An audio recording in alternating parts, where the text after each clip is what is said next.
22 दिसंबर 1978 बात रूस की है। रूस के एक शहर रोस्तोव की है। एक 9 साल की बच्ची, उसकी लाश मिलती है। बच्ची घर से बाहर निकली थी, लाश एक नदी के किनारे मिली। अब पुलिस को खबर मिलती है, पुलिस जाती है, लाश को उठाती है, देखती है। पहली नज़र में ही पता चल जाता है कि उस बच्ची के साथ रेप हुआ है और बड़ी बेदर्दी से उसे चाकुओं से गोद कर मारा गया। पुलिस इसकी तफ्तीश करती रहती है, लेकिन बल्कि कुछ दिनों बाद ही फिर एक दूसरी लाश मिलती है, एक और लड़की की। और ये लड़की जो है, इसकी लाश भी नदी के किनारे मिलती है, पास में एक बैग मिलता है। लड़की की उम्र 13 साल थी। लेकिन इन दोनों लाशों की जो बरामदगी थी, दूरी काफ़ी थी, लेकिन जिस तरीके से लाश मिली, जिस तरीके से उनके ऊपर ज़ख्मों के निशान थे, वो पुलिस को हैरान कर रहे थे।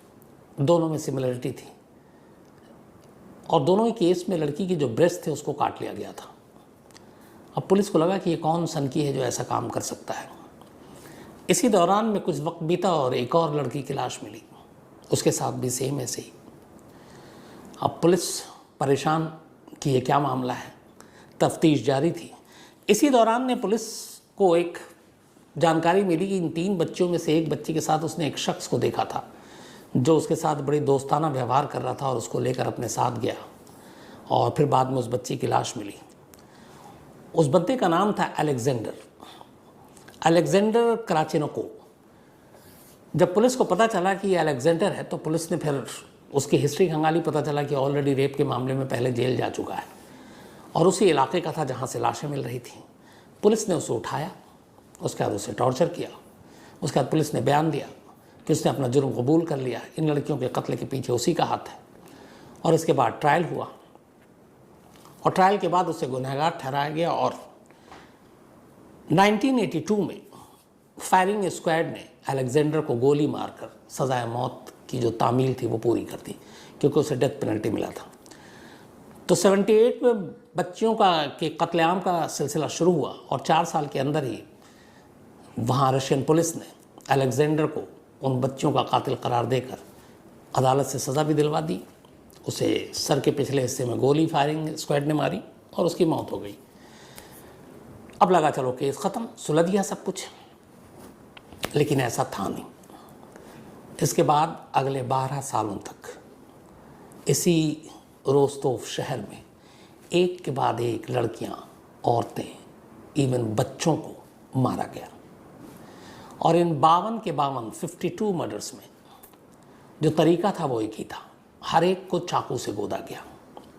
और सबसे अजीब बात ये थी कि हर कत्ल के बाद जो फीमेल थी, बच्चियां थी, औरतें थीं, उनके ब्रेस्ट को काटा गया।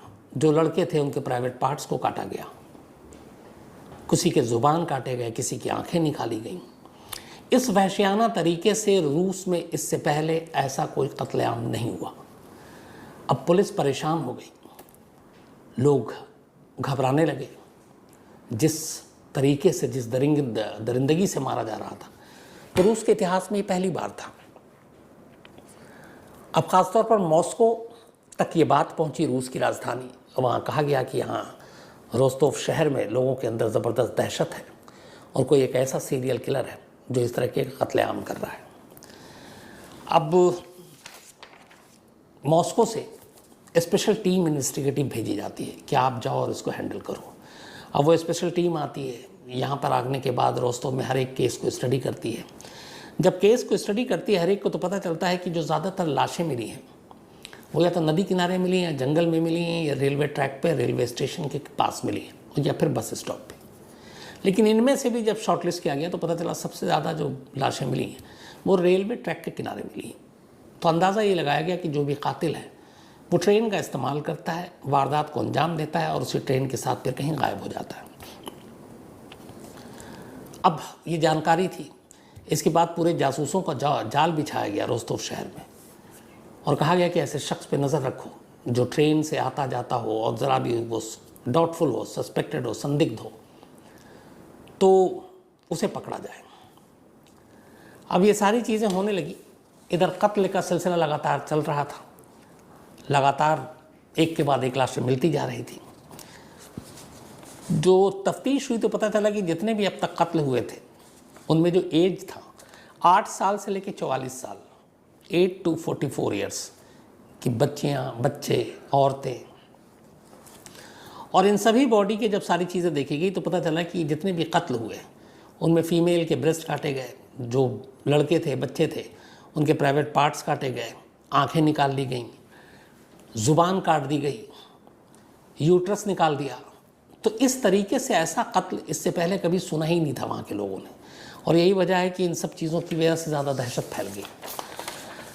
अब सारी मॉस्को की स्पेशल टीम आ गई, जांच जारी है। हर रेलवे स्टेशन, बस स्टेशन पर सादी वर्दियों में पुलिस वालों को तैनात कर दिया गया कि कोई भी संदिग्ध दिखे उसे पकड़ो और लाओ। इसी तलाशी के दौरान पुलिस के हाथ एक शख्स लगता है। वो शख्स पे नज़र इसलिए गई कि रेलवे स्टेशन से उतरा और एक लड़की के साथ साथ वो चल रहा है, और वो ऐसा लगा था कि लड़की से अनजान है, लेकिन वो उससे बात करने की कोशिश कर रहा है। पुलिस को उसको हुलिया भी कुछ ऐसे ही लगा।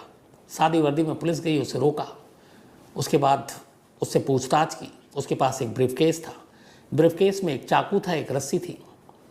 लेकिन जब उससे सारी पूछताछ की तो उसने बोला कि बस मैं यहाँ रहता हूँ, ये है। और पुलिस ने भी जिस अफसर ने पूछा था उसे छोड़ दिया, नाम पता लेकर। तलाश जारी है, इधर कत्लेआम का सिलसिला भी जारी है, पर कातिल मिल नहीं रहा है। अब रोस्तोव की पुलिस ने कहा कि इस कातिल तक पहुंचने के लिए हमारी अपनी इन्वेस्टिगेशन तो ठीक है, किसी साइकेट्रिस्ट से बात करी जानी चाहिए, किसी मनोवैज्ञानिक से, मनोचिकित्सक से, जो इस कातिल के जहन में और दिमाग में क्या चल रहा है वो हम बता सके, उस पर रोशनी डाल सके। क्योंकि जिस तरीके से वो कत्ल कर रहा है वो अजीब सा है। प्राइवेट पार्ट्स काटना, ब्रेस्ट काटना, यूट्रस निकालना, आंखें निकालना, जीभ काटनी, तो ये है क्या? तो इसके लिए उन्होंने उस वक्त के एक बड़े फेमस अलेक्जेंडर बुखानोवस्की, एक ये साइंटिस्ट थे, बल्कि जो साइकेट्रिस्ट थे, इनके पास पुलिस गई, सारी चीज़ें बताई, सारे केस स्टडी, उन्होंने उसके ऊपर पूरा रिसर्च किया और आखिर में अपनी एक रिपोर्ट दी पुलिस को। उन्होंने कहा ये जो भी कातिल है इसकी उम्र 45 से 50 साल के दरमियान है, इसका बचपन कभी अच्छे से नहीं गुजरा, फैमिली प्रॉब्लम रही, और दूसरा ये शायद सेक्सुअली इम्पोर्टेंट है, नपुंसक जिसे हम कहते हैं, और इन्हीं चीज़ों ने मिलाकर इसे कातिल बना दिया है, एक सीरियल किलर। अब ये सारी चीज़ें 45 से 50 साल, ये सारी चीज़ें तो बता दी, हुलिया वो नहीं बता पाए, लेकिन बेसिक एक चीज़ पता चली कि एक शख्स है जो शायद इम्पोर्टेंट है, बचपन ठीक से गुजरा नहीं, 45 से 50 साल की उम्र है, तो चलो उसे ही ढूंढते हैं। अब इसके बाद पुलिस ये भी ढूंढ रही है, लोगों को आगाह भी कर रही है कि अपने बच्चों को, लड़कियां, औरतें अकेले ना निकले, सन्नाटे में ना जाएं अकेले, और इधर तमाम जो, और आखिरकार नवंबर 6 नवंबर 1988 एक इंस्पेक्टर को एक स्टेशन के करीब एक शख्स गुजरते हुए दिखा। उसके चाल ढाल से उन्हें लगा कि ये कुछ घबराया हुआ भी है। फिर उसके कपड़े देखे तो लगा उसके कपड़े में मट्टियाँ हैं, कपड़ों में नज़दीक से देखा तो लगा कि कुछ ब्लड स्टेन है, खून के धब्बे हैं। पुलिस उससे गई, उसके पास नाम पूछा, पता पूछा, उसके पास भी एक ब्रीफकेस।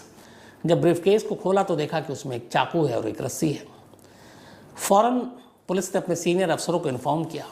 इत्तेफाक से कुछ साल पहले एक और पुलिस इंस्पेक्टर जो दूसरा था, उसने भी एक बार एक बस स्टॉप पे एक लड़की के साथ बात करते हुए एक शख्स को रोका था। उसके पास भी ब्रीफकेस था और एक चाकू और एक रस्सी थी, लेकिन उसे छोड़ दिया था। लेकिन वो रिपोर्ट की गई थी, वो रिकॉर्ड पे था। जैसे ही इस बार 6 नवंबर को इस शख्स को रोका और पूछा गया तो पुराने रिकॉर्ड खंगाला गया तो पता चला कि इस शख्स को पहले भी एक बार पकड़ा गया था, लेकिन पूछताछ के बाद छोड़ दिया गया। इस बार पुलिस को लगा कि शायद वो सही ट्रैक पर है और यही वो शख्स है, क्योंकि रेलवे स्टेशन के करीब जो समय है वो भी उसी वही समय, कपड़े उसके हुलिया ऐसा लग रहा है कि जैसे नदी किनारे से आ रहा है, पैर में बहुत सारे मिट्टी हैं। आमतौर पे वहाँ पे लोग सब साफ़ सुथरे कपड़े पहनते हैं।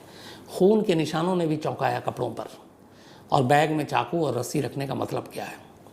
इन सारी चीज़ों के बाद उसे वो इंस्पेक्टर अपने सीनियर अफसरों के पास लाता है।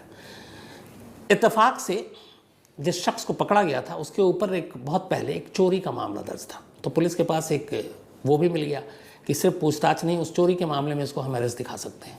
उन्होंने उस चोरी का केस खोला और उसको अरेस्ट करके दिखा लिया और उससे पूछताछ शुरू की। लेकिन वो अपने आप को बेकसूर बताए इन सारे कत्लेआम के लिए जो सीरियल किलिंग हुई। पुलिस ने हर तरह से पूछ लिया, पुलिस नाकाम रही। अब पुलिस को लगा कि क्या करें। इसी के बाद फिर पुलिस ने तय किया, सीनियर अफसरों ने कहा कि एक काम करो, इसको उस साइकेट्रिस्ट अलेक्जेंडर के पास ले चलो, वही इससे बातचीत करेंगे। अब इसके बाद अलेक्जेंडर जो साइकेट्रिस्ट थे नामी, उनके पास ले जाया गया। इस शख्स को जिसको पकड़ा गया था उसको बैठाया गया। बैठाने के बाद अब डॉक्टर साहब उससे पूछताछ कर रहे हैं और वो पूछताछ जो था उसकी पूरी डिटेल रिपोर्टिंग है कि उन्होंने उसके कत्ल, क्राइम, इन सब से पूछा ही नहीं। शुरुआत की बचपन से, कहाँ रहे, कैसे रहे, क्या पढ़ाई की, फैमिली में कौन, पहली गर्लफ्रेंड कौन, पहली नौकरी कौन, रोस्तोव में कैसे आए, ये सारी चीज़ें बातचीत पूरी।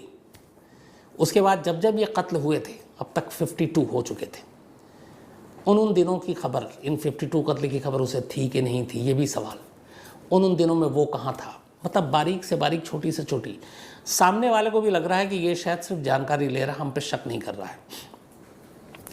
ये सारी पूछताछ चलती रही, कई घंटे बीते और अचानक डॉक्टर की पूछताछ, सवाल जवाब के दरमियान वो शख्स अचानक खड़ा होता और कहता है कि मैं ही सीरियल किलर हूँ, मैंने ही ये सारे कत्ल किए, मैंने ही एक एक कर अपने शिकार को चुना है। और उसने खुद से कन्फेशन किया, सिर्फ डॉक्टर के उस सवाल जवाब से, क्योंकि वो उसके जहन में इस हद तक घुस चुके थे कि वो अपने आप को रोक नहीं पाया। फिर उसने अपना असली नाम बताया। उसका नाम था आंद्रे विकातिलो, आंद्रे विकातिलो।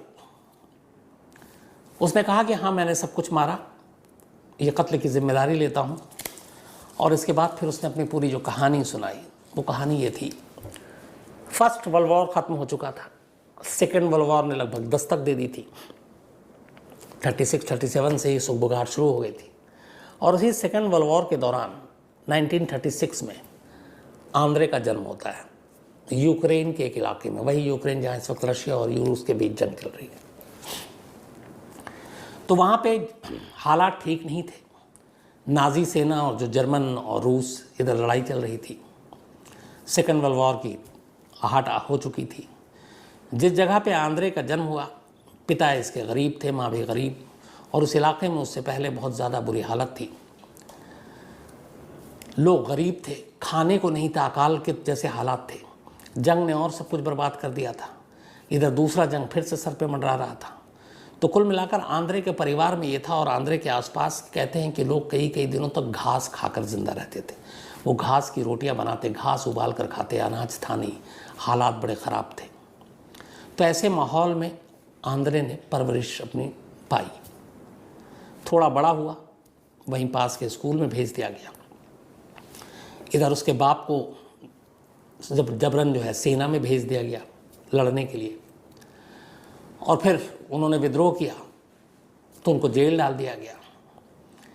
इधर आंद्रे को उसकी माँ ने किस्सा सुनाना शुरू किया कि उसका एक बड़ा भाई भी है। अब आंद्रे की एक बहन थी और आंद्रे था, बट उसने कहा कि तुम्हारा एक बड़ा भाई भी है, और तुम्हारे बड़े भाई जो है जब पैदा हुआ और बड़ा हुआ, जब भूखमरी आई, तो यहाँ पे आलम ये था कि लोग घास फूस खा रहे थे, और बल्कि कई लोगों ने तो इंसान को मार कर खाया है। जो बहुत सारे लोग मारे गए भूख से, उनकी लाशों को खाया है। तो माँ ने अपने बेटे आंद्रे से कहा कि तुम्हारे बड़ा भाई, उसको भी लोगों ने अपना निवाला बनाया। भूख का आलम ये था कि उसकी लाश से लोगों ने पेट भरा। अब ये जो कहानी है ये कभी कंफर्म नहीं हुई, लेकिन आंद्रे की माँ लगातार उससे ये बात कहती रहती थी। ये बात आंद्रे के जहन में बैठ गई। धीरे धीरे वो बड़ा हुआ, स्कूल गया, फिर कॉलेज गया। उसके बाद उसी दौरान में उसकी एक गर्लफ्रेंड बनी। लेकिन गर्लफ्रेंड बनने के बाद उसे पहली बार पता चला कि वो इम्पोर्टेंट है, नपुंसक है। उसके बाद गर्लफ्रेंड ने छोड़ दिया। फिर इसके बाद एक दूसरी गर्लफ्रेंड बनी, बाकी भी दोस्त जानते थे, वो भी उसका फिर मजाक उड़ाने लगी कि ये नपुंसक है। ये बातें धीरे धीरे उसके मन में आने लगी और इस शर्मिंदगी की वजह से उसने उस शहर को छोड़ दिया। फिर वो दूसरी जगह गया, वहाँ कुछ दिन तक एक दूसरे शहर में जाकर इसने टीचर की नौकरी की। और फिर वहाँ एक और लड़की से इसे प्यार हो गया। दोनों ने शादी कर ली। शादी के बाद फिर उसे भी मालूम था उसकी पत्नी को, लेकिन फिर हालात ऐसे बने कि अलग अलग हो गए और वो आखिरकार उन तमाम जगहों को छोड़कर रोस्तोव शहर पहुंच गया। यहाँ आने के बाद पुरानी यादों ने उसका पीछा छोड़ा नहीं। उसे वो तमाम ताने, वो हंसी, वो शर्मिंदगी, वो गर्लफ्रेंड का छोड़ना, ये सारी बातें याद थी। और साथ में उसकी माँ की वो कहानी कि उसके भाई की लाशों से लोगों ने अपना भूख मिटाई थी क्योंकि खाने के लिए नहीं था। इन सारी चीज़ों ने उसके दिमाग में ऐसा घर कर लिया है, सारी बातों ने, कि उसे लगा कि कुछ करना है। इसी के बाद एक तो वो जो लोग हंसते थे उसकी इस इम्पोर्टेंट होने पर, उसने पहली बार रोस्तोव में एक 9 साल की लड़की को अपना निशाना बनाया। उसके बाद उसके ब्रेस्ट काटे, फिर कई लड़कों को निशाना बनाया, उनके प्राइवेट पार्ट्स काटे। फिर 8 से लेकर 44 साल तक अलग अलग रेलवे स्टेशन के करीब जहाँ भी, ख़ासतौर पर उन लड़कियों को निशाना बनाता जिन्हें ये अकेला देखता। वो लाइब्रेरी से लौट रही हैं, स्कूल से लौट रही हैं, घर जा रही हैं, घर से आ रही हैं, जब मौका मिलता वो करता और फिर उनके साथ ज़बरदस्ती करने की कोशिश करता, जो होता नहीं, और फिर उनकी लाशों को काट पीट कर कहीं नदी किनारे, कहीं जंगल में, कहीं रेलवे ट्रैक के किनारे फेंक देता। और इस तरीके से वो एक के बाद एक कत्ल करता गया। जब उसने अपने सारे जुर्म को कबूल कर लिया, इसके बाद मुकदमा चला और इस ट्रायल की शुरुआत हुई थी 14 अप्रैल 1992 से। उससे पहले सारी इन्वेस्टिगेशन हुई, उन 52 की 52 लाशों के बारे में जानकारी हासिल की गई।